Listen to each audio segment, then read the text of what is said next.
सभी भक्तों को जन्माष्टमी की हार्दिक शुभकामनाएं। Radhe Radhe guys, welcome back to my channel Radhe Krishna Varsha Jaiswal. तो आप सभी कैसे हो? कान्हा जी की कृपा से आप सभी ठीक होंगे।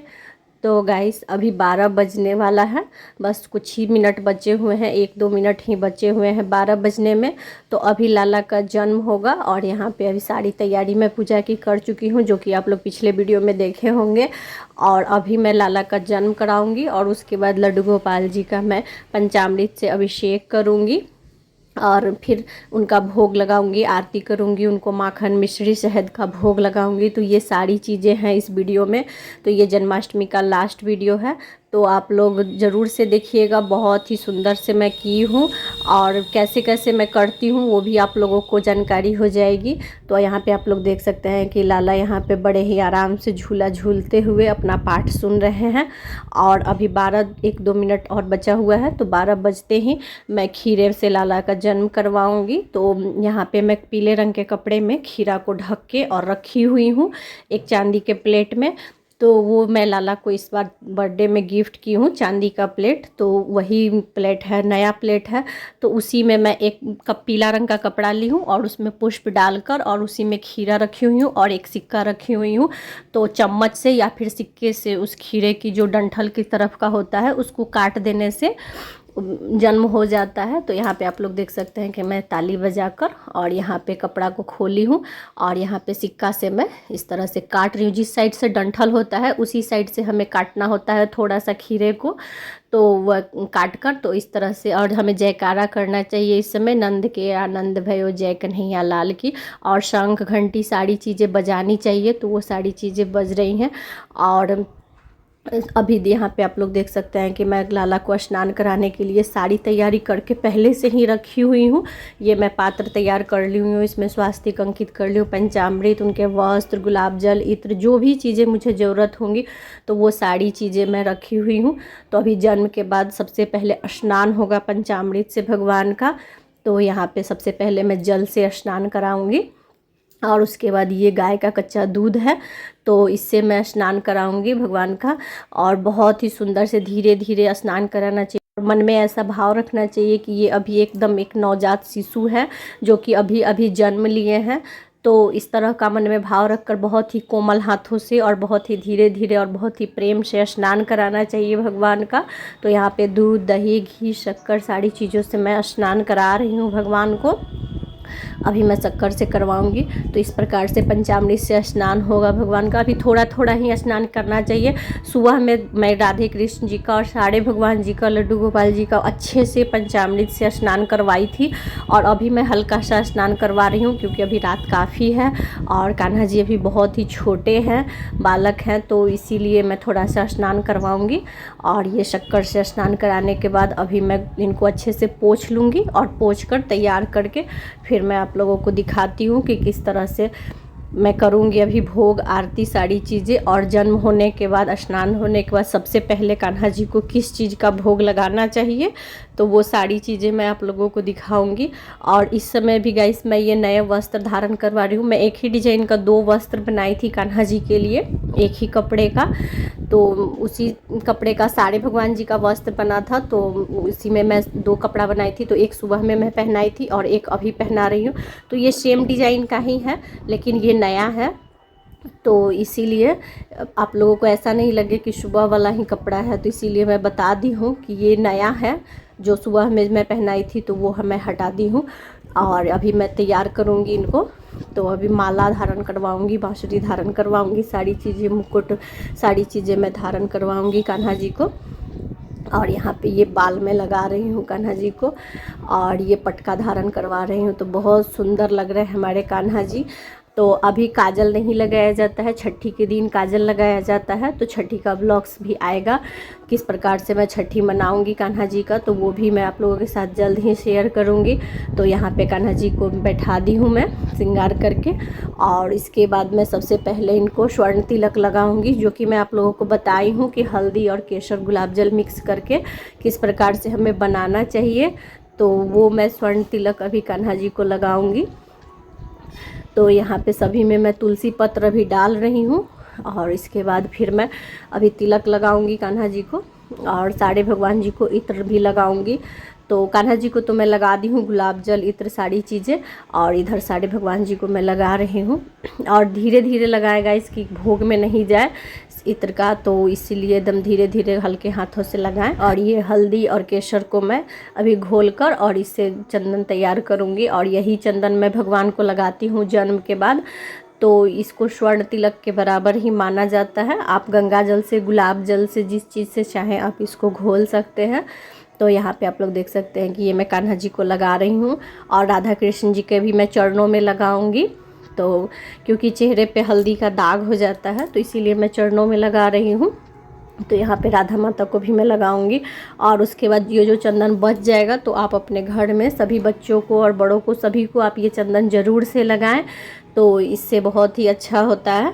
तो यहाँ पे मेरी बेटियाँ है, तो उसको भी मैं लगा दूँगी चंदन। और यहाँ पे अब मैं सबसे पहले कान्हा जी को शहद का भोग लगाऊंगी। तो ये छोटी सी चांदी के गिलास में मैं शहद रखी हुई हूँ।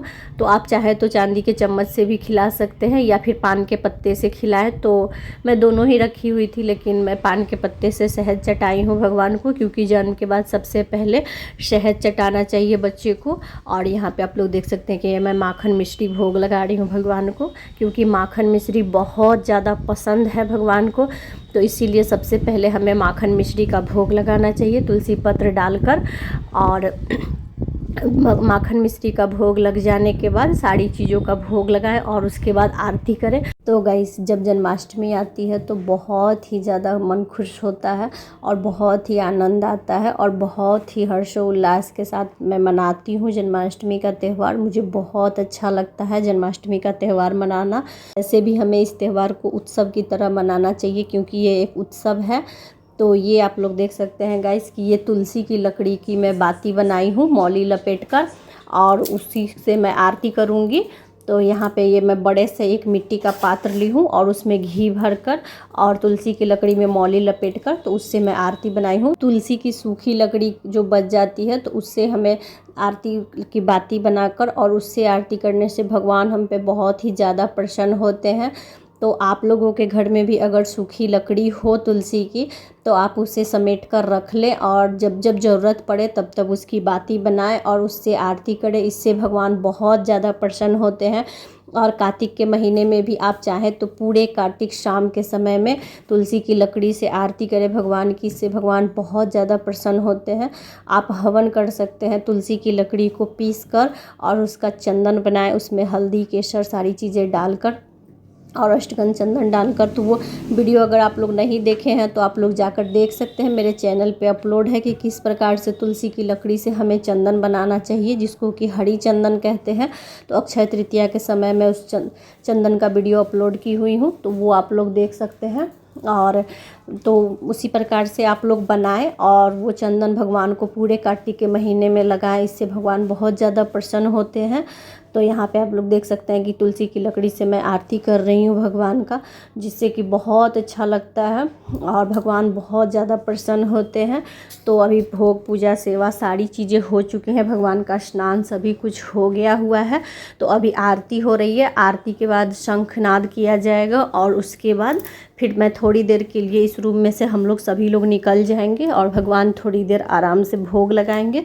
और फिर उसके बाद मैं आचमन करके और सारे भोग को यहाँ से हटा दूंगी, और भगवान से लड्डू गोपाल जी को आराम करवाऊंगी। उनके सारे मुकुट जो भी कुछ है, तो वो सारी चीज़ें मैं निकाल दूंगी और उनको आराम कराऊंगी। और राधे कृष्ण जी से भी मैं प्रार्थना करूंगी कि अब वो लोग आराम करें। तो कुछ इस प्रकार से ही मैं मनाती हूँ जन्माष्टमी का त्यौहार। और फिर सुबह से जैसे पूजा होती है उसी प्रकार से हमें करनी चाहिए, जो नित्य प्रतिदिन हम लोग पूजा करते हैं।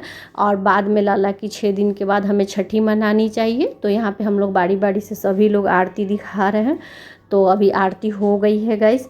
तो अभी इसके बाद हम लोग आरती को जल गिराकर ठंडा करेंगे, और उसके बाद घर में सभी लोग आरती लेंगे।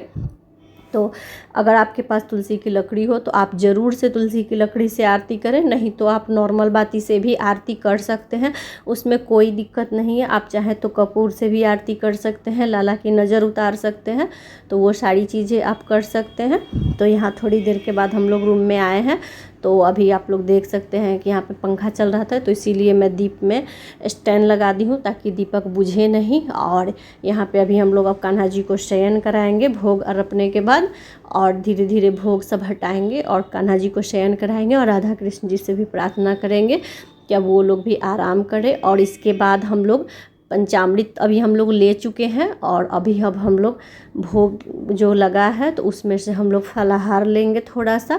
तो अभी नमक नहीं खाना चाहिए, हमें मीठा ही फल का ही आहार लेना चाहिए। आप साबूदाने की खीर वगैरह जो भी प्रसाद बना है तो आप वो सारी चीज़ें ले सकते हैं, लेकिन अभी रात में हमें नमक बिल्कुल भी नहीं खाना चाहिए। तो यहाँ पे आप लोग देख सकते हैं कान्हा जी को सोने के लिए मैं बेड तैयार कर रही हूँ। तो अभी मैं कान्हा जी को इस पर शयन कराऊंगी और बड़े ही आराम से उनको धीरे धीरे प्यार से कोमल हाथों से उनको सुलाना चाहिए, थोड़े से हाथ पैर भी दबाने चाहिए। और छठी के दिन लाला की मालिश की जाती है, उनको काजल लगाया जाता है और उनकी पूजा की जाती है। और छठी का स्नान किस प्रकार से होता है तो वो सब मैं आप लोगों को दिखाऊंगी। और उस दिन कढ़ी चावल का भोग लगता है, तो वो सारी चीज़ें मैं आप लोगों को दिखाऊंगी करके कि किस प्रकार से मैं छठी मनाई हूँ। तो अभी कान्हा जी सो गए हैं, तो ये सारे भोग जो लगे हुए हैं अभी हम लोग इस सभी को हटा लेंगे यहाँ से। और उसके बाद अभी हम लोग फलाहार करेंगे, फिर उसके बाद हम लोग भी आराम करेंगे और सुबह से फिर जैसे पूजा हम लोग प्रतिदिन करते हैं उसी प्रकार से हम लोग करेंगे। और ये सारी भोग की थाली हमें अभी ही हटा लेनी होती है, ऐसा नहीं है कि इसको यहीं पे छोड़ दें, तो वैसा हमें नहीं करना चाहिए।